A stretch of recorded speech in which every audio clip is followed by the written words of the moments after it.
பிதா, சுதன், பரிசுத்த ஆவியின் பெயராலே ஆமேன். அன்பார்ந்த இறை மக்களே, பொதுக்காலம் ஆண்டின் 17ஆம் ஞாயிறு திருப்பலியில் கலந்து கொள்ள வந்திருக்கும் உங்கள் அனைவரையும் இறை இயேசுவின் பெயரால் அன்பு வாழ்த்துக்களோடு வரவேற்கின்றோம். வாழ்வுக்குரியவர்களே, இறைவன் நமக்கு மிகுதியாக தருகின்றார் என்ற கருத்தை இன்றைய திருவழிபாடு நமக்கு முன்வைக்கின்றது. மக்கள் மீது பரிவு கொண்டவராய் இயேசு அப்பங்களை பலக செய்கிறார்.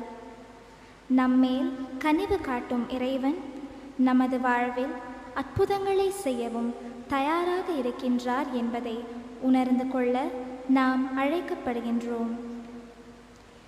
இறைவனின் செயல்பாட்டை நம் வாழ்வில் உணர நாம் அன்போடும் தாழ்மையோடும் நம்மை அவரிடம் ஒப்படைக்க வேண்டியது அவசியம்.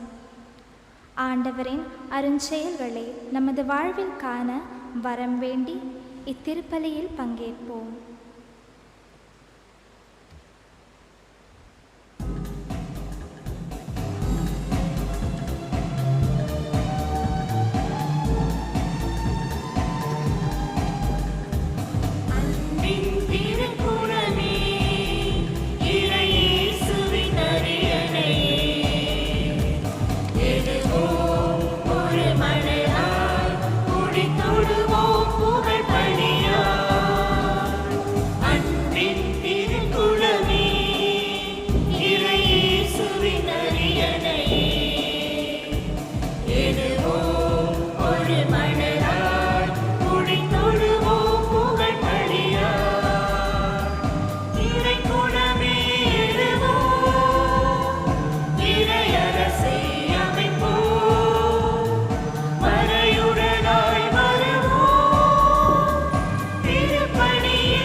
தந்தை, மகன், தூயாவியாரின் பெயராலே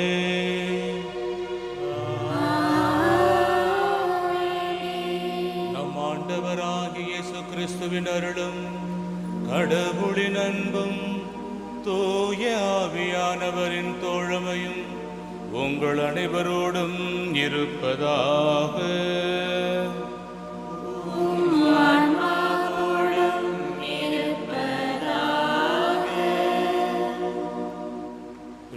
பிரியமான சகோதர சகோதரிகளே, இந்த அற்புதமான காலை வேளையிலே ஆண்டுடைய சன்னிதானத்தில் நாம் ஒன்றாக கூடி வந்து இந்த உன்னதமான கல்வாரி பலியை ஒப்புக் கொடுக்க வந்திருக்கின்றோம். உங்கள் ஒவ்வொருவரையும் வருக வருக என வரவேற்கின்றோம். இன்றைய சிந்தனைகள் எல்லாம் நாம் இரக்கம் காட்டுகின்ற, பரிவு காட்டுகின்ற, பகிர்ந்து கொள்ளுகின்ற மனநிலையில் உள்ளவர்களாக மாற வேண்டும். தலைவர் நாம் இயேசுவை பின்பற்றின்ற வாழ்க்கை பாதை அமைய வேண்டும் என்ற ஒரு சிந்தனைகளை நமக்கு கொடுக்கின்றது. அதனை நாம் உள்வாங்கி நாமும் பகிர்வின் பிள்ளைகளாக வாழ தேவையான வரத்தை வேண்டுவோம். குறிப்பாக இன்றைய நாளில் அகில உலக பெரியோர் தினம், சீனியர் சிட்டிசன்ஸ் டே. உலகமெங்கும் நமது பங்கிலும் நமக்கு தெரிந்த ஒவ்வொரு பெரியவர்களையும் நாம் நன்றியோடு நினைத்து பார்ப்போம். அவர்களுடைய பகிர்வு, அவர்களுடைய முயற்சி நம்மை இந்த அளவுக்கு உயர்த்தி இருக்கிறது. எனவே இறைவன் அவர்கள் ஒவ்வொருவரையும் வழிநடத்த வேண்டும், நல்ல உடல் உள்ள சுகம் கொடுக்க வேண்டும் என்ற ஒரு கருத்திற்காகவும் இந்த திருப்பலியில் நாம் ஜெபிப்போம். ஒருவேளை பெரியவர்களை மதிக்க தவறிய நேரங்களுக்காக, அவர்களுக்கு தேவையான பராமரிப்புகள் செய்யாத நேரங்களுக்காக நாம் மன வருத்தம் அடைவோம். ஆண்டவருடைய மன்னிப்பையும் இரக்கத்தையும் இறைஞ்சி மன்றாடுவோம்.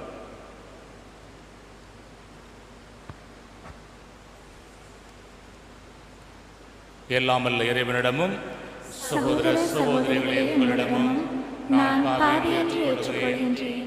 ஏனெனில் என் சிந்தனையாலும் சொல்லாலும் செயலாலும் கடமையில் தவறியதாலும் பாவங்கள் பல செய்தேன்.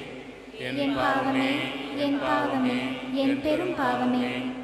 ஆகையால் எப்பொழுதும் கன்னியான புனித மரியாதையும் வானதூதர் புனிதர் அனைவரையும் சகோதர சகோதரிகளே உங்களையும் நம் இறைவனாகிய ஆண்டவரிடம் எனக்காக வேண்டிக் கொள்ள மன்றாடுகின்றேன்.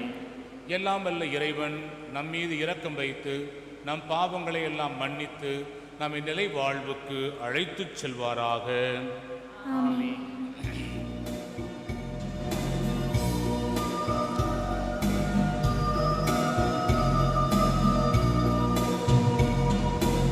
ஆண்டவரே இரக்கமாயிரும். ஆண்டவரே இரக்கமாயிரும். கிறிஸ்துவே இரக்கமாயிரும்.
மன்றாடுவோமாக. ஆண்டவரே, உம்மை எதிர்நோக்கி இருப்போரை பாதுகாப்பவரான இறைவா,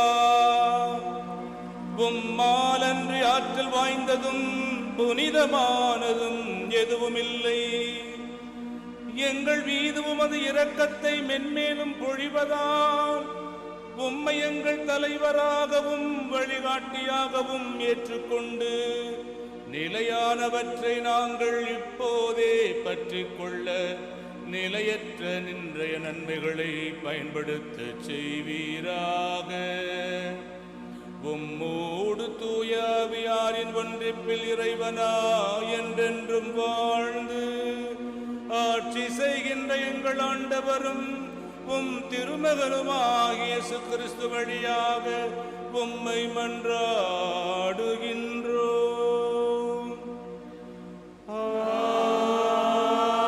ஆமென். அரசர்கள் 2ஆம் நூலிலிருந்து வாசகம். 4ஆம் அதிகாரம் 42ஆம் வசனம் தொடக்கம் 44ஆம் வசனங்கள் வரை. அந்நாட்களில் பாகால் சாலிசாவை சேர்ந்த ஒரு மனிதர் புதிய தானியத்தில் செய்யப்பட்ட 20 வாட்கோதுமை அப்பங்களையும் தம் கோணிப்பையில் முற்றி தானி கதிர்களையும் கடவுளின் அடியவரிடம் கொண்டு வந்தார். எலிசா, மக்களுக்கு உண்ணக்கொடு என்றார்.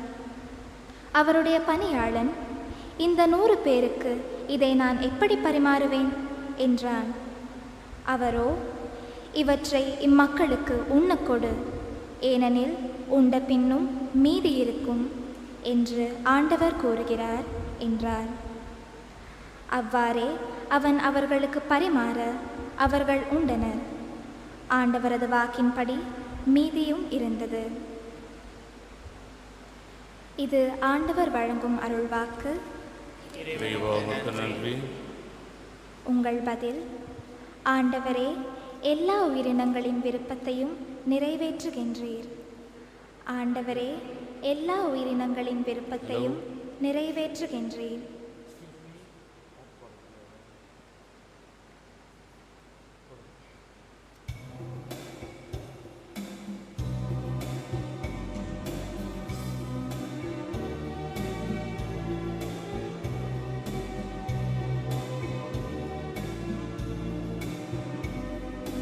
தம்மை நோக்கி மன்றாடும் யாவருக்கும் ஆண்டவர் அன்மையில் இருக்கின்றார்.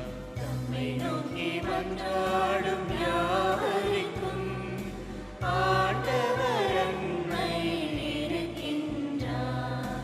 தம்மை நோக்கி மன்றாடும் யாவருக்கும் ஆண்டவர் அன்மையில் இருக்கின்றார். தம்மை நோக்கி மன்றாடும் யாவருக்கும் ஆண்டவர் அன்மையில் இருக்கின்றார். ஆண்டவரே, நீர் உருவாக்கிய யாவும் உமக்கு நன்றி செலுத்தும். உம்முடைய அன்பர்கள் உம்மை போற்றுவார்கள். அவர்கள் உமது அரசின் மாட்சியை அறிவிப்பார்கள். உமது வல்லமை பற்றி பேசுவார்கள். தம்மை நோக்கி மன்றாடும் யாவருக்கும் ஆண்டவர் அன்மையில் இருக்கின்றார். தம்மை நோக்கி மன்றாடும் யாவருக்கும் ஆண்டவர் அன்மையில் இருக்கின்றார். எல்லா உயிரினங்களின் கண்களும் உம்மையே நோக்குகின்றன. தக்க வேளையில் நீரே அவற்றிற்கு உணவும் அளிக்கின்றீர். நீர் உமது கையை திறந்து எல்லா உயிரினங்களின் விருப்பத்தை நிறைவேற்றும் கடவுள் நீரே. தம்மை நோக்கி மன்றாடும் யாவருக்கும் ஆண்டவர் அன்னையில் இருக்கின்றார். தம்மை நோக்கி மன்றாடும் யாவருக்கும் ஆண்டவர் அன்னையில் இருக்கின்றார். ஆண்டவர் தாம் செய்யும் அனைத்திலும் நீதியுடையவர். அவர்தம் செயல்கள் யாவும் இரக்கத்தின் செயல்களே. தம்மை நோக்கி மன்றாடும் யாவருக்கும் உண்மையாய் தம்மை நோக்கி மன்றாடும் யாவருக்கும் ஆண்டவர் அண்மையில் இருக்கின்றார். தம்மை நோக்கி மன்றாடும் யாவருக்கும் ஆண்டவர் அண்மையில் இருக்கின்றார்.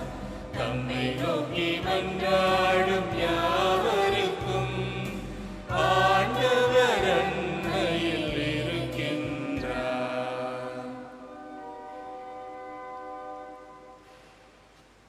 திருத்தூதர் பவுல் எபேசியருக்கு எழுதிய திருமுகத்திலிருந்து வாசகம். 4ஆம் அதிகாரம் 1ஆம் வசனம் தொடக்கம் 6ஆம் வசனங்கள் வரை. சகோதரர் சகோதரிகளே, ஆண்டவர் பொருட்டு கைதியாக இருக்கும் நான் உங்களை கெஞ்சி கேட்கின்றேன். நீங்கள் பெற்றுக்கொண்ட அழைப்புக்கு ஏற்ப வாழுங்கள்.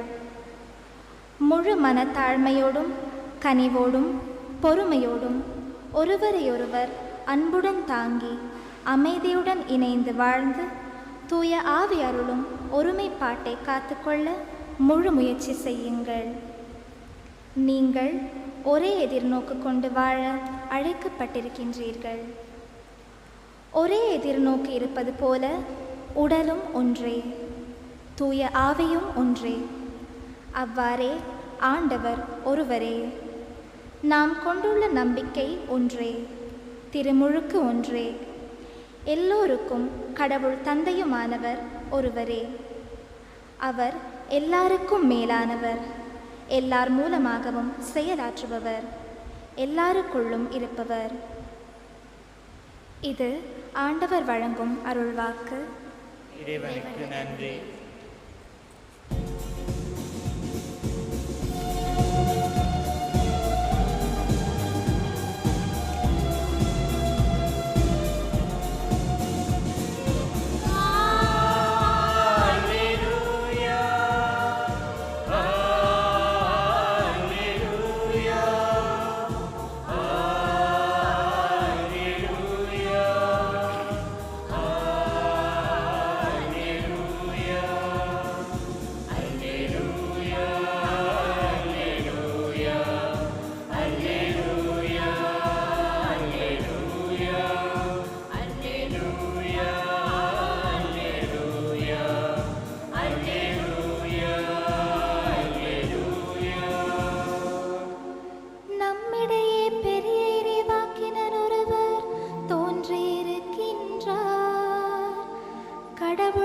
மக்களை தேடி வந்திருக்கின்றார். அல்லேலூயா.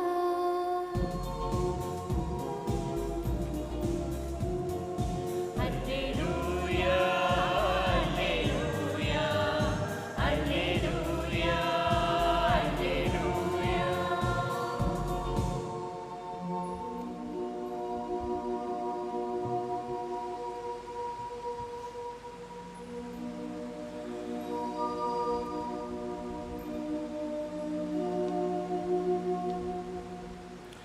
ஆண்டவர் உங்களோடு இருப்பாராக.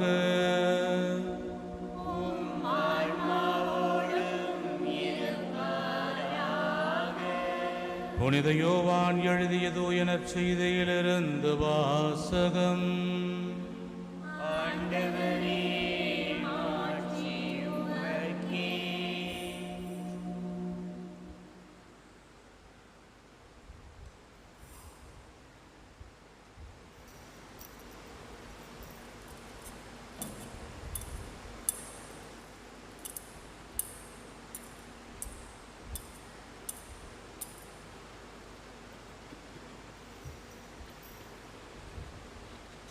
அதிகாரம் 6 வசனங்கள் 1 முதல் 15 வரை. அக்காலத்தில் இயேசு கலிலேயா கடலை கடந்து மறுகரைக்கு சென்றார். அதற்கு திபேரியா கடல் என்றும் பெயர் உண்டு. உடல் நலமற்றோருக்கு அவர் செய்து வந்த அரும் அடையாளங்களைக் கண்டு மக்கள் பெருந்திரளாய் அவரை பின்தொடர்ந்தனர். இயேசு மலைமேல் ஏறி தம் சீடரோடு அமர்ந்தார். யூதருடைய பாஸ்கா விழா அண்மையில் நிகழவிருந்தது. இயேசு நிமிர்ந்து பார்த்து மக்கள் பெரும் திரளாய் அவரிடம் வருவதைக் கண்டு, இவர்கள் உண்பதற்கு நாம் எங்கிருந்து அப்பம் வாங்கலாம் என்று பிலிப்பிடம் கேட்டார். தாம் செய்யப்போவதை அறிந்திருந்தும் அவரை சோதிப்பதற்காகவே இக்கேள்வியை கேட்டார். பிலிப்பு மறுமொழியாக, 200 தெனாரியத்திற்கு அப்பம் வாங்கினாலும் ஆளுக்கு ஒரு சிறுதுண்டும் கிடைக்காதே என்றார். அவருடைய சீடருள் ஒருவரும் சீமோன் பேதுருவின் சகோதரருமான அந்திரேயா, இங்கே சிறுவன் ஒருவன் இருக்கின்றான், அவனிடம் 5 வார்கோதுமை அப்பங்களும் 2 மீன்களும் உள்ளன, ஆனால் இத்தனை பேருக்கு இவை எப்படி போதும் என்றார். இயேசு, மக்களை அமரச் செய்யுங்கள் என்றார். அப்பகுதி முழுவதும் புல் தரையாய் இருந்தது. அமர்ந்திருந்த ஆண்களின் எண்ணிக்கை ஏறக்குறைய 5000. இயேசு அப்பங்களை எடுத்து கடவுளுக்கு நன்றி செலுத்தி அமர்ந்திருந்தோருக்கு கொடுத்தார். அவ்வாறே மீன்களையும் பகிர்ந்தளித்தார். அவர்களுக்கு வேண்டிய மட்டும் கிடைத்தது. அவர்கள் வயிறார உண்டபின் ஒன்றும் வீணாகாதபடி எஞ்சிய துண்டுகளை சேர்த்து வையுங்கள் என்று தம் சீடரிடம் கூறினார். மக்கள் உண்டபின் 5 வார்கோதுமை அப்பங்களிலிருந்து எஞ்சிய துண்டுகளை சேர்த்து சீடர்கள் 12 கூடைகளில் நிரப்பினார்கள். இயேசு செய்த இந்த அருமடையாளத்தை கண்ட மக்கள், உலகிற்கு வரவிருந்த இறைவாக்கினர் உண்மையில் இவரே என்றார்கள். அவர்கள் வந்து தம்மை பிடித்து கொண்டு போய் அரசராக்கப் போகிறார்கள் என்பதை உணர்ந்து இயேசு மீண்டும் தனியாய் மலைக்கு சென்றார். ஆண்டவரின் அருள் வாக்கு.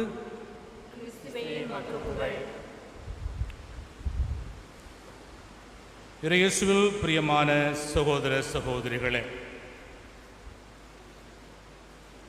இன்றைய வழிபாட்டின் சிந்தனையாக நான் எடுத்திருப்பது அன்பின் வெளிப்பாடு பகிர்வு, அல்லது சாதாரண மொழியில் சொல்ல வேண்டும் என்று சொன்னால் ஏழையின் சிரிப்பினில் இறைவனை காண.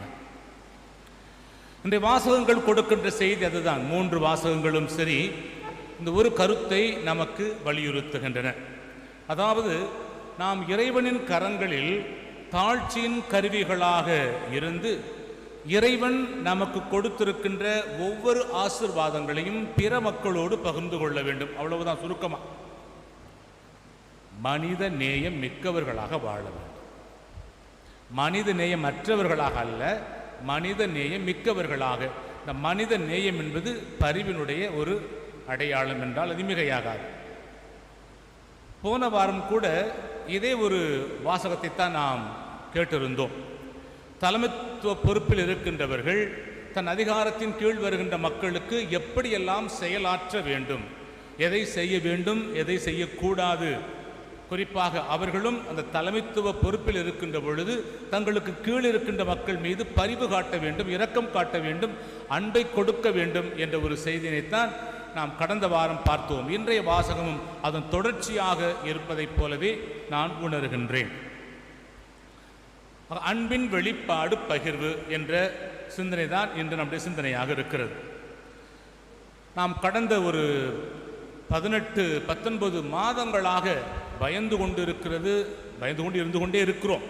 கோவிட்-19 என்ற பெரும் தொற்று நோய். இந்த நோய் பாதிக்கத் தொடங்கிய நாளிலிருந்து இன்று வரையிலும் இன்னும் எத்தனை மாதங்கள் போகுமோ தெரியாது, இது ஏராளமான பேருடைய வாழ்க்கையை அல்லோலகல்லோலப்படுத்திவிட்டது. ஒரு நிம்மதியற்ற ஒரு வாழ்க்கையை இந்த கோவிட் பெரும் தொற்று இந்த சமுதாயத்திலே ஒரு முத்திரையை போல பதித்துவிட்டு போயிருக்கிறது என்பதுதான் உண்மை. இந்த கோவிட்-19 இந்த தொற்று நோயினால் ஏராளமான மக்கள் சொல்லன்னா துன்பத்திற்கு ஆளாகியிருக்கின்றார்கள். ஒன்றல்ல, இரண்டல்ல. இந்த கொரோனா தொற்றின் வந்ததன் மூலமாக பல்லாயிரக்கணக்கானோர், ஏன் கோடிக்கணக்கானோர் வேலை வாய்ப்பை இழந்தனர், கோடிக்கணக்கானோர் வருமானத்தை இழந்தனர். லட்சக்கணக்கானோர் மாண்டு போயினர் இந்த உலகம் முழுவதும். நமது நாட்டிலும் கூட இந்த வேலையில்லா திண்டாட்டம், வருமானம் இல்லாத ஒரு நிலை, இதன் மூலமாக மக்கள் உண்ண உணவில்லாமல் கஷ்டப்படுகின்ற ஒரு நிலையைத்தான் நாம் அனுபவித்துக் கொண்டிருக்கிறோம். நமது பங்கிலும் சரி, நமக்கு தெரிந்த இடங்களிலும் சரி, ஏராளமான மக்கள் வெளியில் சொல்ல முடியாமல், கிராமங்கள் சொல்வது போல மெல்லவும் முடியாமல், முழுங்கவும் முடியாமல் திக்கி திணறி தடுமாறி கொண்டிருக்கின்றார்கள் என்பதுதான் உண்மை. வீட்டில் சமைக்கக்கூட பொருட்கள் கிடையாது, உண்பதற்கு உணவு கிடையாது. இப்பேற்பட்ட ஒரு காலகட்டத்தில் நன்றாக படித்து லட்சமாக சம்பளம் வாங்கியவர்கள் கூட இன்று சம்பளம் இல்லாமல் அந்த படிப்பின் காரணமாக கையேந்துவதற்கு வெட்கப்பட்டு கொண்டு தங்கள் வறுமையை மூடி மறைத்து கொண்டிருக்கின்றார்கள். சாதாரண மக்கள் அவர்களுக்கு அதாவது மக்களை பாகுபடுத்தி சொல்லவில்லை, வழக்கமாக இருக்கின்ற ஒரு பண்பைத்தான் நான் பேசுகிறேன். என்னடா ஃபாதர் வந்து அப்படி சொல்ல நினைக்க வேணாம். சாதாரண நிலையில் வறுமையில் இருக்கின்றவர்கள் சர்வசாதாரணமாக அடுத்தவரிடம் எங்களுக்கு பசிக்கிறது, ஏதாவது கொடுங்கள் என்று கேட்கக்கூடிய மனநிலையில் இருக்கின்றார்கள். இதுதான் உண்மை, நீங்கள் ஏற்றுக்கொண்டாலும் ஏற்றுக்கொள்ளாவிட்டாலும். ஆக படித்தவர்கள் கையேந்த வெட்கப்பட்டு கொண்டு வறுமையில் மூடி மடிந்து கொண்டிருக்கின்றார்கள். சாதாரண மக்கள் தாங்கள் வாழ வேண்டும் என்ற ஒரு எண்ணத்தோடு ஏதாவது உதவி செய்யுங்கள் என்று கேட்கின்றார்கள். இதன் மூலமாக ஏராளமான பேர் அவர்களுக்கு உதவிகள் செய்து கொண்டிருப்பதையும் பார்க்கிறோம்.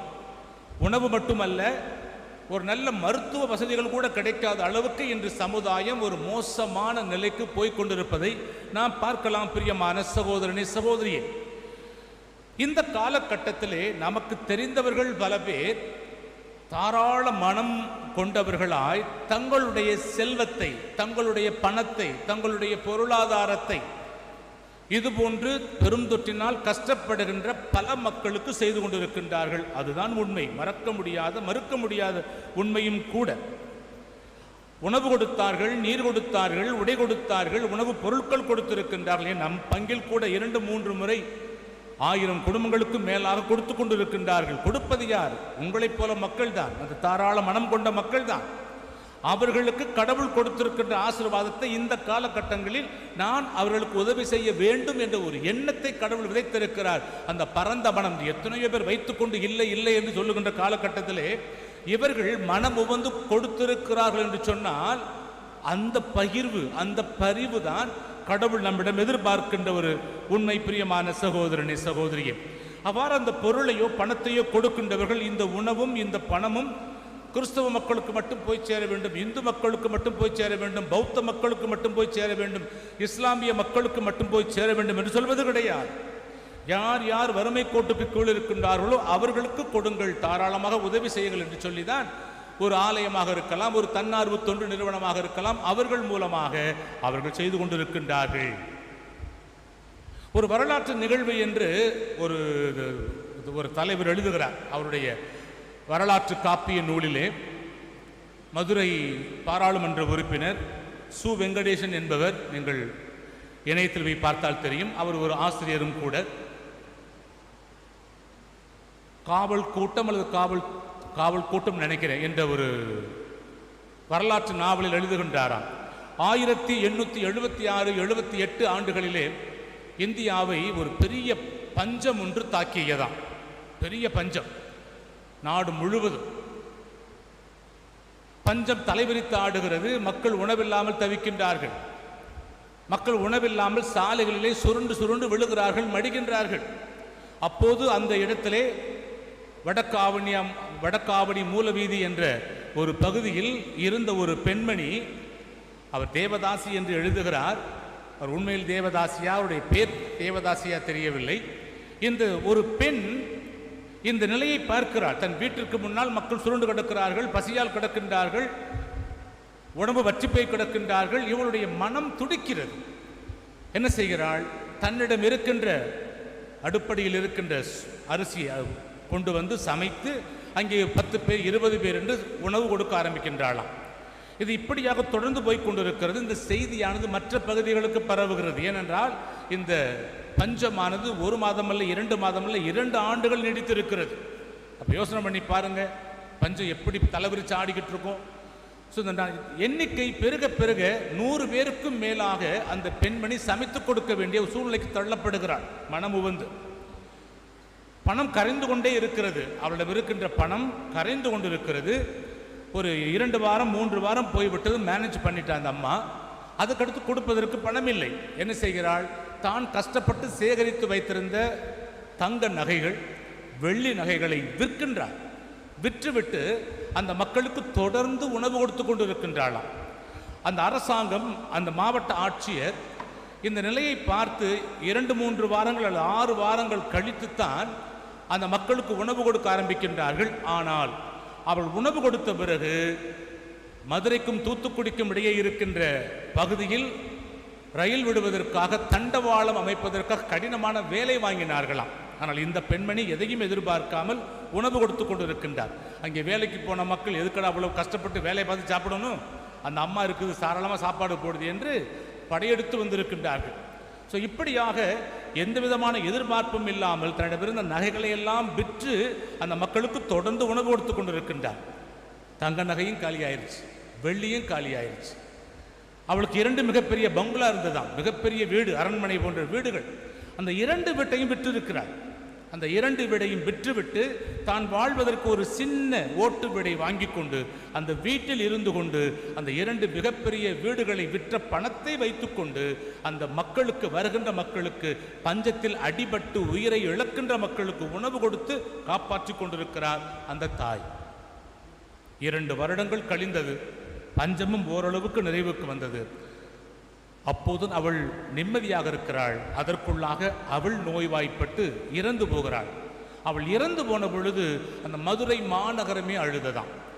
மதுரை சித்திரை திருவிழா என்று சொன்னால் வைகை ஆற்றில் கள்ளழகர் இறங்குவது மிகப்பெரிய விழாவாக இருக்கும். லட்சக்கணக்கான மக்கள் கூடுவார்களாம். அந்த கூட்டத்தை விட கொஞ்சம் குறைவாகத்தான் அங்கே இருந்தது. ஒரு பெண், ஒரு தாய் தன் பிள்ளையினுடைய தேவைகளை உணர்ந்து அவர்களுக்கு கொடுப்பது போல இந்த ஒரு பெண்மணி அந்த நகரில் இருந்த எல்லா மக்களுக்கும், வருகின்ற எல்லோருக்குமே அந்த பஞ்சத்தில் உணவை கொடுத்திருக்கிறாள். இதற்கு அவள் செய்த தியாகம் என்ன தெரியுமா? தன்னுடைய சொத்து சுகம், தன்னுடைய நகைகள், தன்னுடைய வீடு வாசல் அத்தனையையும் விற்றுவிட்டு முகம் தெரியாத மக்களுக்காக உதவிகள் செய்திருக்கிறார். பிரியமான சகோதரனே, சகோதரியே, இதற்கு பேர்தான் அன்பின் வெளிப்பாடு.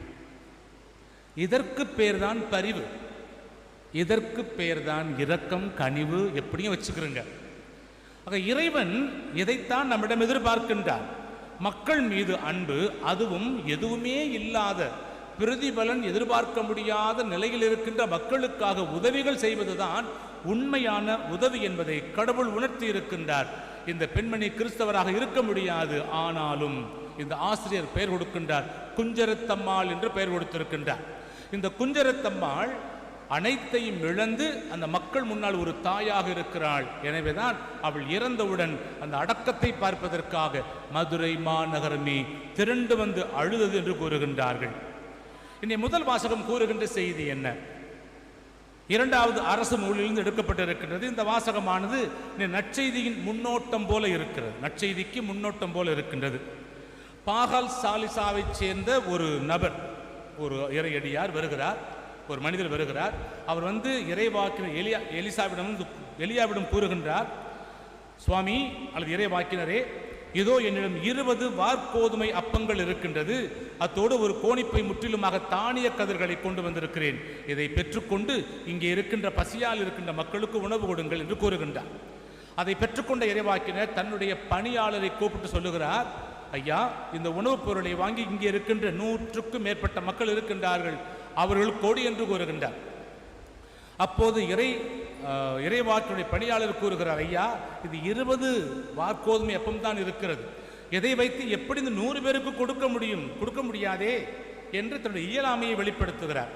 அப்போது இறைவாக்கினர் சொன்னாராம், இவற்றை மக்களுக்கு உண்ணக்கொடு, ஏனெனில் உண்ட பின்னும் நீதி இருக்கும் என்று ஆண்டவர் கூறுகிறார் என்ற ஒரு செய்தி இறைவாக்கினர் கூறுகின்றார். அதன் பிறகு அவர் அந்த 20 அப்பங்களை எடுத்து கொடுக்க, அவர்களுக்கு பிட்டு பிட்டு கொடுக்க அது குறைவுபடாமல் இருந்தது என்று இன்றைய முதல் வாசகம் கூறியதை நீங்கள் கேட்டிருப்பீர்கள் என நினைக்கின்றேன். ஆக ஒருவர் மனமு வந்து கொடுக்கின்ற காணிக்கையானது ஆசீர்வதிக்கப்படுகிறது. மன கஷ்டத்தோடு அல்ல, வெறுப்போடு அல்ல, மனம் மகிழ்வோடு மனம் உவந்து யாராவது ஒருவர் கொடுத்தீர்கள் என்று சொன்னால் அது இறைவனால் ஆசீர்வதிக்கப்பட்டு உங்களுக்கு ஆசீர்வாதமாக திரும்பி வந்து சேரும் என்பதைத்தான் அது நமக்கு சுட்டி காட்டுகிறது. பிரியமான சகோதரனே சகோதரியே, இரண்டாவது வாசகத்துக்கு வருகின்ற பொழுது பவுலடியார் எபேசு நகருக்கு எழுதிய மக்களுக்கு கூறுகின்றார். கடந்த வாரம் பார்த்தோம், 2 இனங்களை ஒன்றிணைப்பதற்காக யூத இனத்தையும் புறவினத்து மக்களையும், இந்த 2 இனத்தையும் ஒன்றிணைப்பதற்காக இயேசு கல்வாரியிலே தொங்கி பலியானார் என்று கடந்த வாரம் பார்த்தோம். இன்று அதனுடைய தொடர்ச்சியாகவே இருக்கிறது. இவ்வாறு ஒன்றிணைந்த நீங்கள், யூத இனமும் புறவினத்து இனமும் ஒன்றாக இணைந்திருக்கின்ற வேளையில் இந்த இணைப்பு என்பது வெறும் உடலால் மட்டுமல்ல, உள்ளத்திலிருந்து புறப்பட்டு வர வேண்டும். ஒற்றுமை என்பது பேருக்கு அல்ல, உள்ளத்திலிருந்து புறப்பட்டு வர வேண்டும். அப்படி என்றால் உங்களுக்குள் பிளவுகள் இருக்கக்கூடாது, ஒற்றுமை இருக்க வேண்டுமே ஒழிய பிளவுகள் இருக்கக்கூடாது. சரி சமமாக வாழ வேண்டுமே ஒழிய ஏற்றத்தாழ்வோடு வாழக்கூடாது. நான் யூதன், நீ புறவினத்தான், நான் உயர்ந்தவன், நீ தாழ்ந்தவன் என்ற ஒரு உணர்வுகள் இல்லாமல் இருவரும் சமமான ஒரு நிலையில் கடவுளுடைய, அதாவது ஒரு பெற்றோருடைய வாழ்க்கையில் பிள்ளைகள் எவ்வாறு சமமோ அதே போல கடவுளுடைய பார்வையில் நாம் எல்லோரும் சமமோ அதே போல நாமும் நம்மோடு வாழுகின்ற மக்களை சமமாகத்தான் பாவிக்க வேண்டுமே ஒழிய ஏற்ற இறக்கமாக இல்லை என்ற ஒரு செய்தியை அவர் கூறுகின்றார். அதற்கு அவர் கூறுகின்ற செய்தி என்ன? பவுலடியார் கூறுகின்றார், முழு மன தாழ்மையுடன் கனிவோடு பொறுமையோடு ஒருவர் ஒருவரை தாங்கி அமைதியுடன் இணைந்து வாழ்ந்து ஒருமைப்பாட்டை காத்துக்கொள்ளுங்கள் அப்படிங்கிற எத்தனை பண்புகளை உள்ள போடாரு பாருங்க. பவுலடியார் பல பண்புகளை உள்ள அடைச்சு ஒன்னாக்குறார். இந்த ஃப்ரூட் மிக்சர் மாதிரி இல்லைங்களா? நாம் முழு மன தாழ்ச்சியோடு இருக்க வேண்டும், தாழ்மை இருக்க வேண்டும், தாழ்ச்சி இருக்க வேண்டும். தாழ்ச்சி வந்தாலே மற்ற பண்புகள் தொடர்ந்து வந்துவிடும், கனிவு வந்துவிடும், பொறுமை வந்துவிடும், ஒருவரை ஒருவர் தாங்கிக் கொள்ளக்கூடிய மனநிலை வந்துவிடும். அவ்வாறு வருகின்ற பொழுது நாம் அமைதியோடு வாழ கற்றுக்கொள்வோம். அப்போது நாம் ஒருமைப்பாட்டை கற்றுக்கொள்வோம். ஆக இவை எல்லாவற்றுக்கும் அடிப்படை நாம் நம்மையே தாழ்த்தி கொண்டு மற்றவர்களை என் உடன்பிறப்புகளாக ஏற்றுக்கொள்ள வேண்டும். இன்றைய காலகட்டத்தில் பெற்றவர்களையே காப்பாற்ற முடியாமல் தான் விரட்டி விடுகின்றார்கள். அதனால தான் இன்னைக்கு உலக முதியோர் தினம் கொண்டாட வேண்டிய சூழ்நிலையே வந்திருக்கிறது. இன்னைக்காவது நினைச்சு பாருங்கப்பா அப்படின்னு சொல்லிட்டு உங்களுடைய பெற்றோர்களை, முதியவர்களை, தாத்தா பாட்டிகளை நினைத்து பாருங்கள்.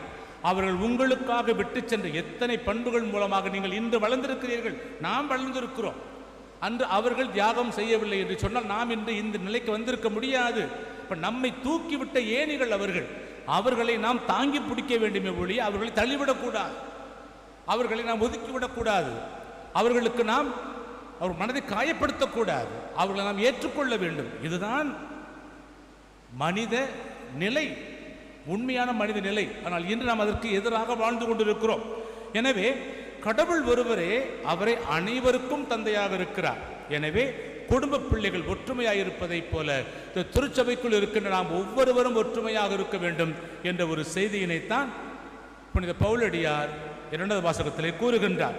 ஆக நாம் ஒருவர் பிறரை முழுமையாக அன்பு செய்ய நாம் இப்பொழுது கேட்ட அத்தனை பண்புகளையும் நாம் உள்வாங்க வேண்டும். நாம் உள்வாங்கி அதனை வெளிப்படுத்த வேண்டும் என்ற ஒரு செய்தியை 2வது வாசகம் கூறுகிறது. நற்செய்தி வாசகத்துக்கு வருகின்ற பொழுது இதுவும் போன வாரத்தின் தொடர்ச்சியை போலத்தான் இருக்கின்றது. நாம் முதல் ஆரம்பத்தில் சொல்லியிருக்கின்றேன். போன வாரம் மார்க்கு நற்செய்தியிலிருந்து வாசிக்க கேட்டோம். அது தலைமை பண்பு ஒரு ஆயன் எப்படி இருக்க வேண்டும் என்று கூறுகின்றது. அதற்கு அடுத்து வருகின்ற வசனங்கள் இந்த அப்பத்தை பலுக செய்வது வரும். ஆனால் இன்று யோவான் நற்செய்தியிலிருந்து எடுக்கப்பட்டிருக்கின்ற வாசகமானது ஆண்டவர் இயேசு அப்பத்தை பலுக செய்வதை நாம் பார்க்கிறோம். இயேசு கடல் கடந்து அக்கறை பகுதிக்கு போகிறார் என்று வாசகம் தொடங்குகிறது. அக்கறை பகுதிக்கு ஏன் போக வேண்டும்? அடிக்கடி அக்கறை பகுதிக்கு போகிறார். அக்கறை பகுதி என்பது யூத மக்களை கடந்து புறவினத்து மக்கள் வசிக்கின்ற பகுதிக்கு பெயர் தான் அக்கறை. அதற்கு திபேரியா கடல் என்று பெயர் என்று கூறுகின்றார்கள். எதற்காக போகிறார் என்றால் சில இறையியல் வல்லுநர்கள் கூறுகின்றார்கள், தன் தந்தையோடு உறவாடுவதற்கு ஒரு அமைதியான இடம் தேவை என்பதற்காக இயேசு தன் சீடர்களை அழைத்து கொண்டு போகிறார்.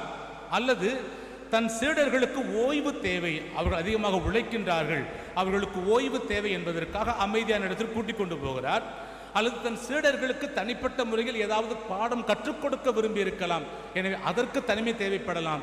தன் சீடர்களுக்கு சில படிப்பினைகளை கற்றுக் கொடுப்பதற்காக அவர் தனியாக கூட்டிக் கொண்டு போயிருந்திருக்கலாம். அல்லது அவர்களுக்கு பல எதிரிகள் இருந்திருக்கலாம். ஏனென்றால் உண்மையை உடைக்கின்ற பொழுது எதிரிகள் நிறையா இருப்பாங்க.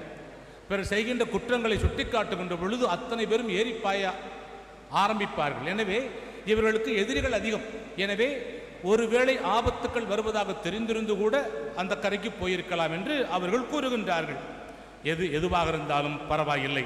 அதற்கடுத்து வருகின்றது, மலை மீது ஏறி அமருகின்றார். இந்த மலை மீது ஏறி அமருதல் என்பது ஒரு அதிகாரம். இந்த அதிகாரம் என்பது அடக்கி ஆள்வதற்கல்ல, சில நல்ல செய்திகளை கொடுப்பதற்காக. இப்போ நான் இங்கே நிற்கிறேன், உங்களை விட கொஞ்சம் உயரமான மேடையாக இருக்குங்க, உங்கள் எல்லாரையும் பார்க்கணுங்கிறதுக்காகத்தான். நீங்கள் கல்லூரிக்கு போனாலோ பள்ளிக்கு போனாலோ ஒரு சின்ன ஒரு பிளாட்ஃபார்ம் இருக்கும், உங்களை விட ஒரு பிளாட்ஃபார்ம் கொஞ்சம் உயரமாக இருக்கும். ஏன்னா அது அந்த போதிப்பதற்கான ஒரு அறிகுறி. இங்கே ஆண்டவர் போதகராக இருக்கிறார். தன் மக்களுக்கு கொடுக்க வேண்டிய செய்தியை கொடுப்பதற்காக ஒரு உயரமான மலை மீது, பாறை மீது ஏறி அமருகிறார் என்று பார்க்கிறோம். அதாவது இது செய்தி கொடுக்க போகிறார் என்பதற்கான ஒரு அறிகுறி. அப்போது மக்கள், ஏராளமான மக்கள் பல்வேறு திசையில் வர்றாங்க. இவர் போகிறத பார்க்குறாங்க. இங்கே தான் போகணும் என்று அவர்கள் தெரிந்திருக்கிறது. எனவே அங்கே இவர்கள் புறப்பட்டு போகிறார்கள். இவர்கள் போய் சேர்ந்து அமர்ந்து தயாரிக்கின்ற வேளையிலே ஏராளமான மக்கள் கடற்கரையிலே வந்து குவிகின்றார்கள். அவர்கள் வருவதற்கு முன்னதாகவே ஆண்டவர் கேட்கிறார், இத்தனை பேருக்கு நாம் எங்கிருந்து அப்பம் வாங்க முடியும் என்று ஒரு கேள்வி எழுப்புகின்றார். அப்போ ஒருத்தர் பிலிப்பு சொல்றாரு, 200 தினாரியம், அது பெரிய அமௌண்ட். 200 தினாரியம் என்பது, இந்த 200 தினாரியத்துக்கு வாங்கினாலும் ஆளுக்கு ஒரு சிறு துண்டு கூட கிடைக்காதே. தன்னுடைய இயலாமையை வெளிப்படுத்துகின்றார். அப்போது சீமோனுடைய சகோதரன் அந்திரேயா கூறுகிறார், இங்கே ஒரு சிறுவனிடம் 5 வார்கோதுமை அப்பங்களும் 2 மீன்களும் இருக்கிறது என்று கூறுகின்றார். அவன் கொடுப்பானா மாட்டானாலாம் கேட்கல, அவன்கிட்ட இருக்கு என்று சொல்லுகின்றார். இதை கேட்ட உடனேயே இயேசு கூறுகிறார், அனைவரையும் பந்தியில் அமர சொல்லுங்கள். அது மீனை வாங்கிட்டு வாங்க, அப்பத்தை வாங்கிட்டு வாங்க. அதை வாங்கி கடவுளுக்கு நன்றி கூறி இதை கொடுங்கள் என்று கூறுகின்றார். கொடுக்கின்ற பொழுது அந்த அப்பமானது அது பலுகி பெருகி 5000 ஆண்கள் வயிறார உண்டபின். 5000 ஆண்கள்னா யோசனை பண்ணி பார்த்துக்கிறங்க. இங்கே எத்தனை ஆண்கள் இருக்கிறாங்க, எத்தனை பெண்கள் இருக்கிறாங்க? இதுதான் அங்கேயும் நடந்தது. ஆண்கள் 10 பேர் இருந்தால் பெண்கள் 100 பேர் இருப்பாங்க. பெண்கள் 100 பேர் அப்படின்னா பிள்ளைகள் ஒரு 60-70 பேராவது இருப்பாங்க. இப்போ ஆண்கள் 10 பேருக்கு அவ்வளவு. இங்கே 5000 ஆண்கள். இப்போ எத்தனை பெண்கள் வந்திருப்பாங்க, எத்தனை குழந்தைகள் வந்திருப்பாங்க? ஆண்கள் மட்டும் சொல்கிறாங்க. அது வந்து யூத கலாச்சாரம் இல்லையா, மேல் டாமினேஷன் கொஞ்சம் இருக்கும். ஸோ 5000 ஆண்களை மட்டும் சொல்லி அதை விட அதிகமான மக்கள் கூடியிருக்கின்ற வேளையிலே அனைவருடைய வயிற்று பசியையும் தீர்த்து வயிறார உண்டு. அரைகுறை சாப்பாடு கிடையாது. நமக்கு இங்கே பிரியாணியும் சாப்பாடும் இடியாப்பமும் புட்டும் ஃபேமஸ்ஸு, அவங்களுக்கு பிரெட்டு தான் ஃபேமஸ்ஸு. அத்தனை பேரும் வயிறார உண்டபின் 12 கூடைகள் நிறைய எடுத்திருக்கிறாங்க அப்படின்னு ஆண்டவர் சொல்றார். இங்கே புதுமை நடக்க காரணம் என்ன பிரியமான சகோதரனே சகோதரியே? இயேசுனுடைய வல்ல செயலா, சீடர்களின் கடின உழைப்பா? நிச்சயமா இல்லை. என்ன காரணம் தெரியுமா? அந்த சின்ன பையனுடைய மனமுவந்து கொடுத்த அந்த காணிக்கை. இந்த புதுமை பல பேர் சொல்றாங்க, இந்த புதுமை வந்து ஒன்று புதுமையெல்லாம் நடக்கலை. யூத மக்கள் அடிமைகளாக இருந்ததால் அவர்களுக்கு பசினா என்ன தெரியும், பஞ்சம்னா என்ன தெரியும், வேதனைனா என்னன்னு தெரியும். எனவே தான் எந்த ஊருக்கு போனாலும் அவர்கள் சாப்பாடை அள்ளிக்கிட்டு போவாங்களாம். எல்லாருமே சாப்பாடு கொண்டு வந்திருக்கிறாங்க, ஆனால் யாருமே அது வெளியே அவுக்கவே கிடையாது. ஏன்னா இத்தனை பேர் இருக்காங்க, நாம் மட்டும் சாப்பிட்டோம்னா எல்லாரும் வந்து பறிச்சுக்கிட்டு போயிடுவாங்க. இப்போ நமக்கு பத்தாமல் போயிடும். அதனால் யாருமே சாப்பாட்டு மூட்டையை அவுக்கவே கிடையாதான். இப்போ இந்த பையன் கொடுத்துருக்குறான், அவன் கொடுத்தது வார்கோதுமையாம். வார்கோதுமை என்றால் சாதாரண ஏழை எளிய மக்கள் சாப்பிடுவது வார்கோதுமை. பணக்காரங்க சாப்பிட்றது இன்னும் பாலிஷான உயர் ரக பிரெட்டாக இருக்கலாம். இந்த ஏழை சிறுவன் தான் கொண்டு வந்த அந்த வார்கோதுமையை இங்கே வருகின்ற மக்களுக்கு உணவு கொடுக்க வேண்டும் என்று கேள்விப்பட்ட உடனேயே மனமு வந்து கொடுக்க, மற்றவர்கள் அவன் கொடுத்ததை பார்த்த பிறகு வெட்கப்பட்டு கொண்டு தங்களுடைய மூட்டைகளை அவிழ்க்கிறார்கள், எல்லாவற்றையும் கொண்டு வந்து வைக்கிறார்கள். ஆக அவ்வளவு பேரும் சாப்பிட்டு 12 கூடை நிறைய எடுத்திருக்காங்கன்னு சொன்னான். ஒருத்தரும் எவ்வளவு சாப்பாடு கொண்டு வந்திருப்பாங்க யோசனை பண்ணி பாருங்க. இப்படி இங்கே தலைவாக்கல போறீங்க, எது இந்த அண்ணம்மா கோயிலுக்கு போவீங்கல்ல, பேர் என்ன, தலைவில் தலைவில் போகிறீங்க, மடுவுக்கு போகிறீங்க, சும்மாவா போவீங்க? பிஸ்கட் பாக்கெட்டாக வாங்கிட்டு போவீங்க, ஜூஸ் வாங்கிட்டு போவீங்க, சாப்பாடை கட்டி கொண்டு போவீங்க. கொண்டு போகிறீங்கல்ல, போகிற வழியிலே ரோட்டு ஓரமாக காரை நிப்பாட்டி தின்னுபிட்டு போகிறது கிடையாது. அது மாதிரி தான் அவர்கள் பண்ணியிருக்கிறாங்க. இப்படி தான் பண்ணுவாங்க. ஆனால் என்ன, நம்ம அடுத்தவங்களுக்கு தெரியாமல் நம்ம மட்டும் சாப்பிட்டு போவோம், அவங்க கொடுத்து சாப்பிட்டு இருக்கிறாங்க. அதுதான் புதுமை என்பது பிரியமான சகோதரனே சகோதரியே.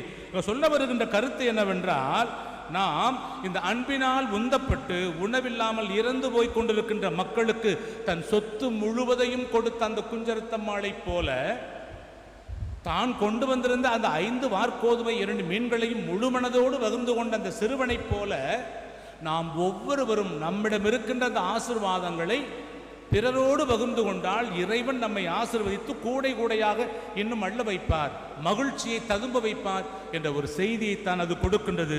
பிரியமான சகோதரனே சகோதரியே, முந்த நாள் வாட்ஸ்அப்பில் ஒரு செய்தி வந்திருந்தது. அதை படிச்சுக்கிட்டு இருந்தேன். என்ன செய்தி? சிறிய கதையின் மூலமாக மிகப்பெரிய உண்மை. இதுதான் அந்த செய்தி. ஒருவரை பார்த்து கேட்டாராம், நீ இந்துவா, கிறிஸ்தவனா, இஸ்லாமியனா, பௌத்தனா என்று கேட்டாராம். அப்போது அவன் சொன்னானா, நான் பசியால் துடிக்கின்ற ஒரு மனிதன்.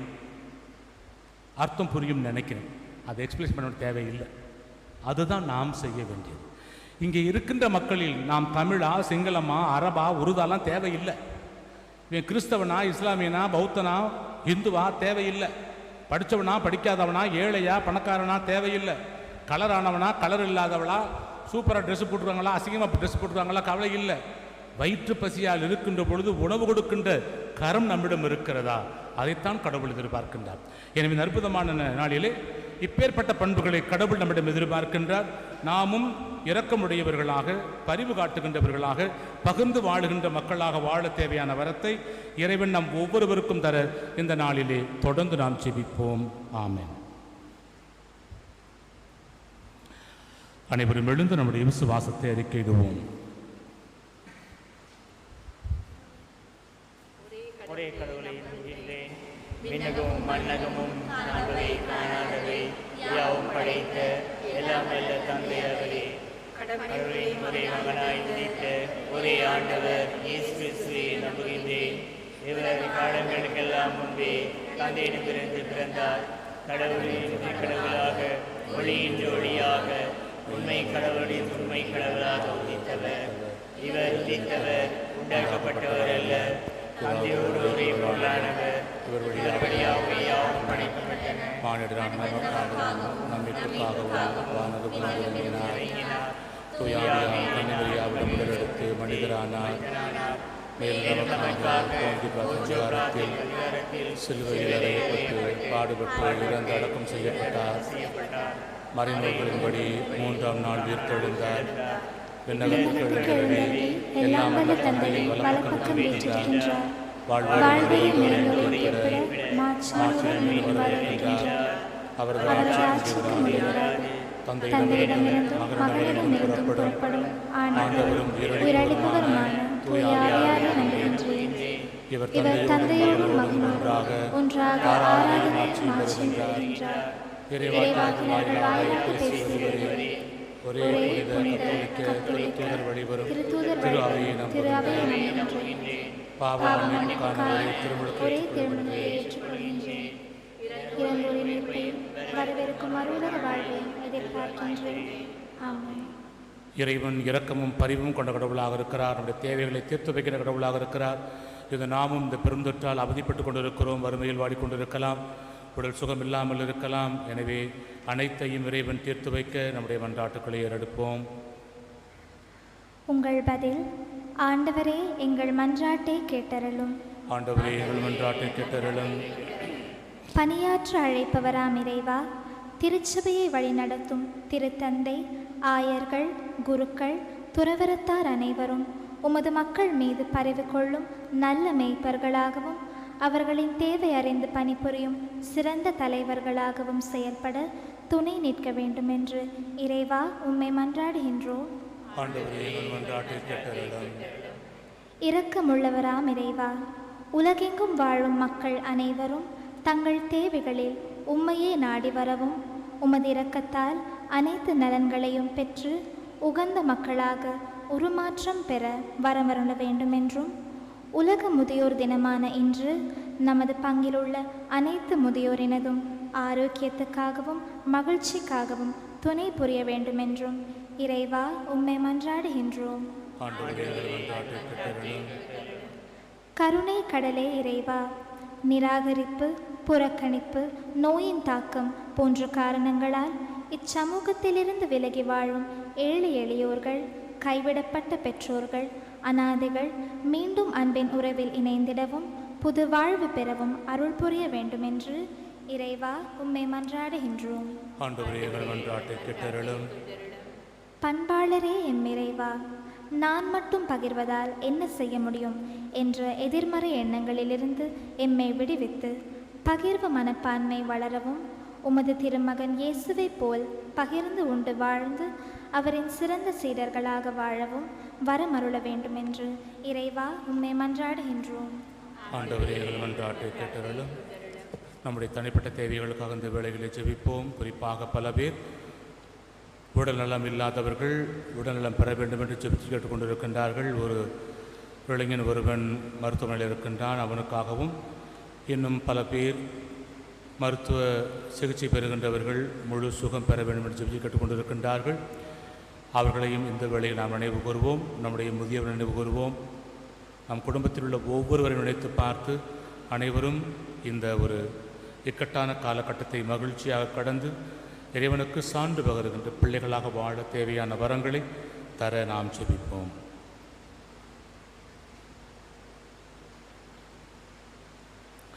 ஜெபங்களை எல்லாம் எங்கள் ஆண்டவராகிய கிறிஸ்து வழியாக உம்மை பார்த்து மன்றாடுகின்றோம்.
பிரியமான சகோதரனே சகோதரியே, என்னுடையதும் உங்களுடையதுமான இப்பலி எல்லாம் அல்ல வானக தந்தைக்கு ஏற்றதாகும்படி ஜெபியுங்கள்.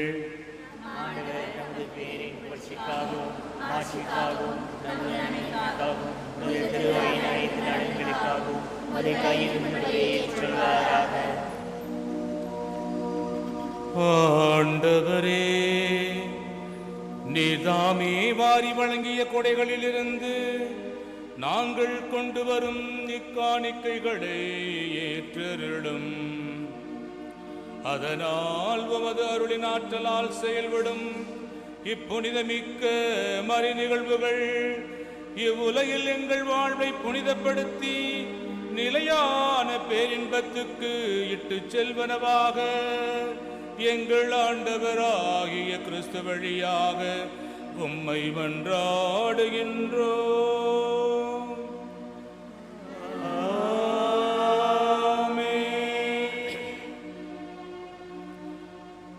ஆண்டவர் உங்களோடு இருப்பாராக.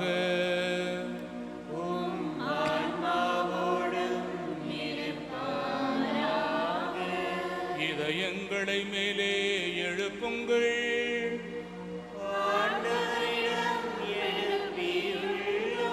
நம் இறைவனாகிய ஆண்டவருக்கு நன்றி கூறுவோம்.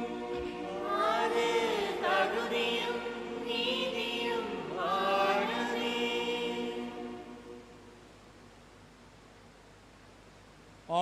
ஆண்டவரே, தூயவரான தந்தையே, என்றும் உள்ள எல்லாம் அல்ல இறைவா, எங்கள் ஆண்டவராகிய கிறிஸ்து வழியாக எந்நாளும் எவ்விடத்திலும் நாங்கள் உமக்கு நன்றி செலுத்துவது மெய்யாகவே தகுதியும் நீதியும் ஆகும்.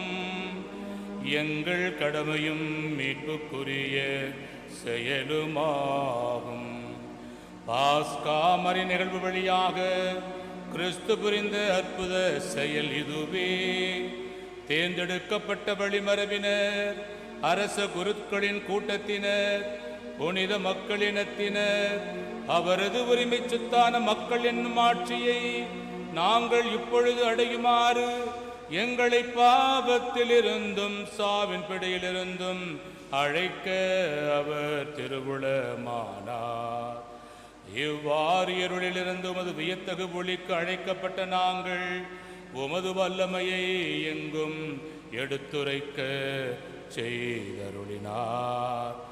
ஆகவே வானதூதர் முதன்மை வானதூதரோடும் அரியணையில் அமர்வோர் தலைமை தாங்குவோரோடும் வான்படைகளின் அணிகள் அனைத்தோடும் சேர்ந்து நாங்கள் உமது ஆட்சியை புகழ்ந்து ஆர்ப்பரித்து பாடுவதாவது:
ஆண்டவரே, நீர் மெய்யாகவே தூயவர், தூய்மை அனைத்திற்கும் ஊற்று. ஆகவே உம்முடைய ஆவியை பொழிந்து காணிக்கைகளை தூய்மைப்படுத்த உம்மை வேண்டுகின்றோம். இவ்வாறு எங்கள் ஆண்டவர் இயேசு கிறிஸ்துவின் உடலும் இரத்தமுமாக எங்களுக்கு இவை மாறுவனவாக. அவர் பாடுபட விளம் கணிந்து தம்மை கையளித்த போது அப்பத்தை எடுத்து நன்றி செலுத்தி அதை பிட்டு தம் சீடர்களுக்கு அளித்து கூறியதாவது: அனைவரும் இதிலிருந்து பெற்று உண்ணுங்கள், ஏனெனில் இது உங்களுக்காக கையளிக்கப்படும் என் உடல்.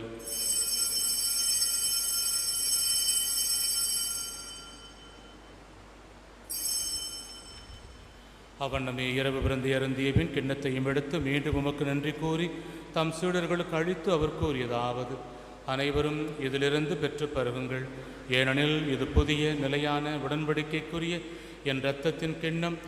இது பாவ மன்னிப்புக்கென்று உங்களுக்காகவும் பலருக்காகவும் சிந்தப்படும். இதை நினைவாக செய்யுங்கள்.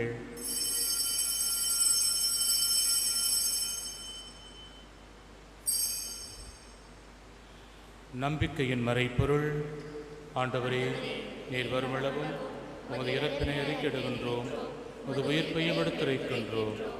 ஆகவே ஆண்டவரே, நாங்கள் கிறிஸ்துவின் இறப்பினையும் உயிர்ப்பினையும் நினைவு கூர்ந்து வாழ்வு தரும் அப்பத்தையும் மீட்பளிக்கும் கிண்ணத்தையும் உமக்கு ஒப்புக் கொடுக்கின்றோம்.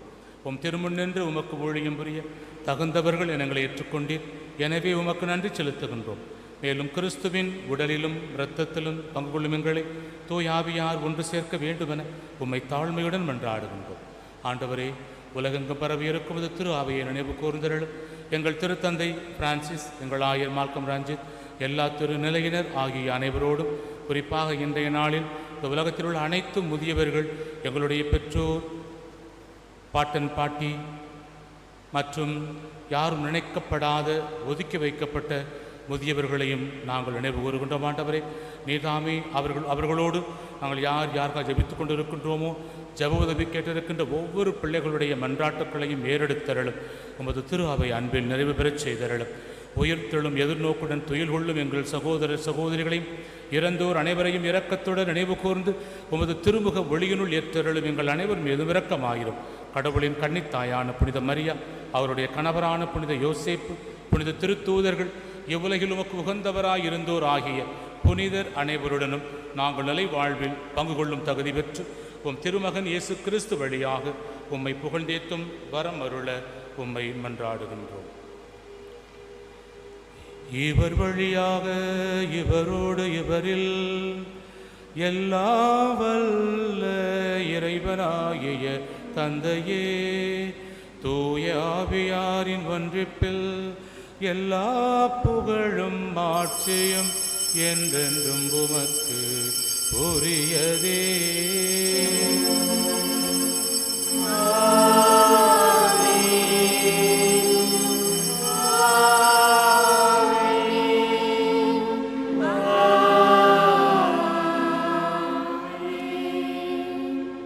மீட்பு கட்டளையால் கற்பிக்கப்பட்டு இறை படிப்பினையால் பயிற்சி பெற்ற அனைவரும் துணிந்து சொல்வோம். விண்ணுலகில் இருக்கிற எங்கள் தந்தையே, உமது பெயர் தூயது என போற்றப் பெறுக. உமது ஆட்சி வருக. உமது திருவுளம் விண்ணுலகில் நிறைவேறுவது போல மண்ணுலகிலும் நிறைவேறுக. எங்கள் அன்றாட உணவை இன்று எங்களுக்கு தாரும். எங்களுக்கு எதிராக குற்றம் செய்வோரை நாங்கள் மன்னிப்பது போல எங்கள் குற்றங்களை மன்னியும்.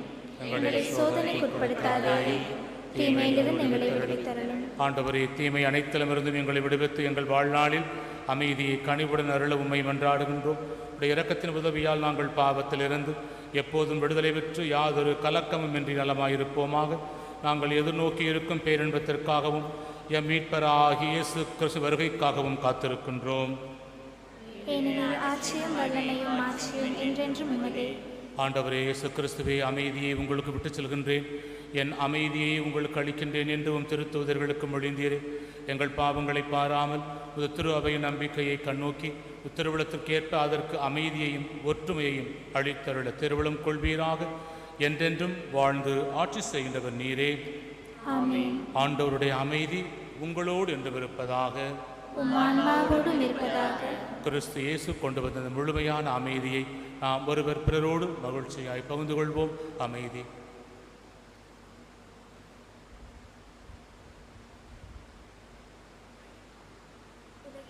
உலகின் பாவங்களை போக்கும் இறைவனின் செம்மறியே, எங்கள் மேல் இரக்கமாயிரும். உலகின் பாவங்களை போக்கும் இறைவனின் செம்மறியே, எங்கள் மேல் இரக்கமாயிரும். உலகின் பாவங்களை போக்கும் இறைவனின் செம்மறியே, எங்களுக்கு அமைதியை அளித்தருளும். இதோ இறைவனின் செம்மறி, இவரை உலகின் பாவங்களை போக்குகின்றவர். தன்னையே முழுமையாக பகிர்ந்து நாம் மகிழ்ச்சியாய் வாழ துணையாயிருந்தவர். இவரை பின்பற்றி அவருடைய சீடர்களாகிய நாமும் நம் மத்தியில் வாழுகின்ற பிறருடைய தேவைகளை தெரிந்து கொண்டு உதவி செய்ய வேண்டும் என்று விரும்புகின்றார். அப்பேற்பட்ட மனநிலை படைத்து வாழ தேவையான சக்தியை கொடுப்பதற்காக தன் உடலை உடைத்து விருந்து படைக்கிறார். இந்த விருந்திலே கலந்து கொள்ள வந்திருக்கின்ற ஒவ்வொருவருமே பேறு பெற்றோர். ஆண்டவரே, நீரை நிலத்தில் எழுந்தருள நான் தகுதியற்றவர். ஆனால் ஒரு வார்த்தை மட்டும் சொல்லுகிறேன், எனது ஆன்மா நலமடையும்.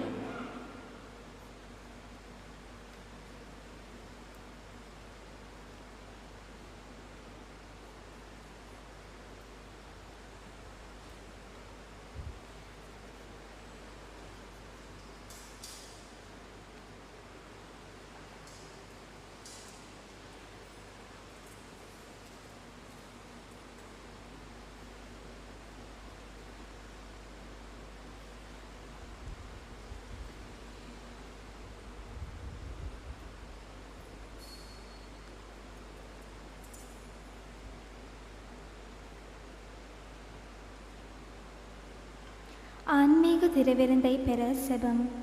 என் இனிய இயேசுவே, தூய நற்கருணையில் நீர் உண்மையாகவே பிரசன்னமாயிருக்கின்றீர் என்பதை நான் நம்புகின்றேன். இந்த உலகத்தில் உள்ள எல்லா பொருட்களை விடவும் உம்மை நான் அன்பு செய்கின்றேன். மேலும் உன்னை என் ஆன்மாவில் வரவேற்க ஆவல் கொண்டுள்ளேன். ஆனால் உம்மை இப்போது நற்கருணை வடிவத்தில் பெற முடியாத காரணத்தினால் ஆன்மீக வடிவில் என் உள்ளத்தில் எழுந்து வாரும். நீர் என்னோடு இருப்பதைப் போல் நினைத்து உம்மை அரவணைத்து கொள்ளவும் உம்மோடு முழுமையாக இணைந்து வாழவும் விரும்புகின்றேன். உம்மை விட்டு ஒருபோதும் பிரியாமல் இருக்க வரம் தாரும் இயேசுவே. ஆமேன்.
தேவன் தன் நினைவாக தன்னை தந்து என்னை மீட்டார். உன்னதமாகவே என்னகமே வந்தார்.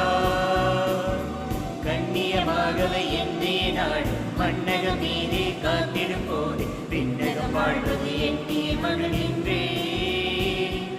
இனி நாளுமே இறை பாதையில், இனி நாளுமே இறை பாதையில் இனிதான பயணங்களே. என் தேவன் என்னில் வந்தார், என் வாழ்வில் துணையாய் நின்றார். அன்பின் பாதையில் அவர் நாளுமே என்னை ஆட்கொள்வார். இனிதாகவே என் ஜீவிய காலம் மட்டும்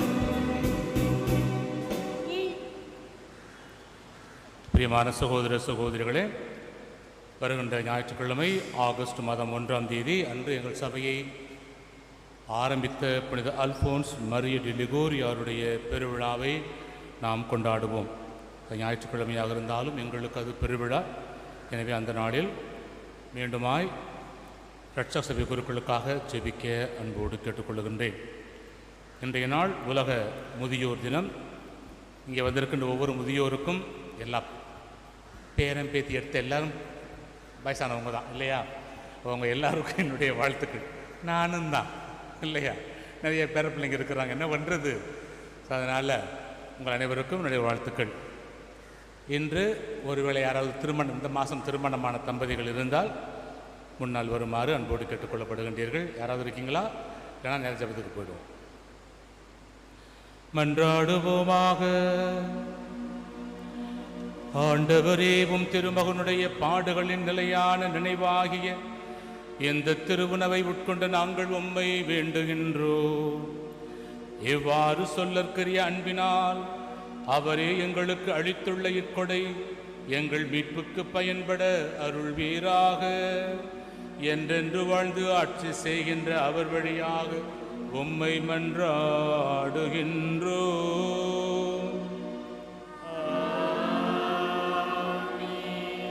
ஆண்டவர் உங்களோடு இருப்பாராக.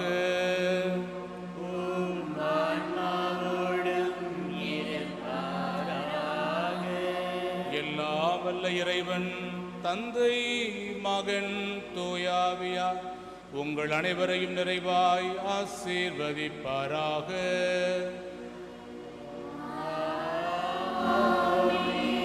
சென்று வாழுவோம். திருப்பலி நிறைவேறிற்று.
சிறுவயதில் என்னை குறித்து விட்டார், தூர போயினும் கண்டு கொண்டார்.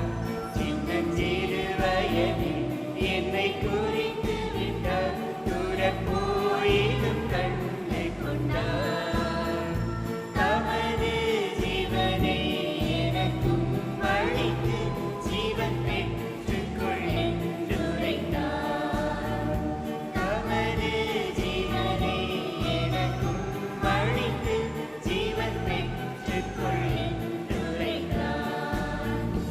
ஆனந்தமே பரமானந்தமே, இது மாபெரும் பாக்கியமே. ஆனந்தமே பரமானந்தமே, இது மாபெரும் பாக்கியமே. இந்த பாகடத்தில் சொந்தக்காரரவர் இந்த உள்ளத்தில் சொந்தமானார். இந்த பாகடத்தில் சொந்தக்காரரவர் இந்த உள்ளத்தில் சொந்தமானார்.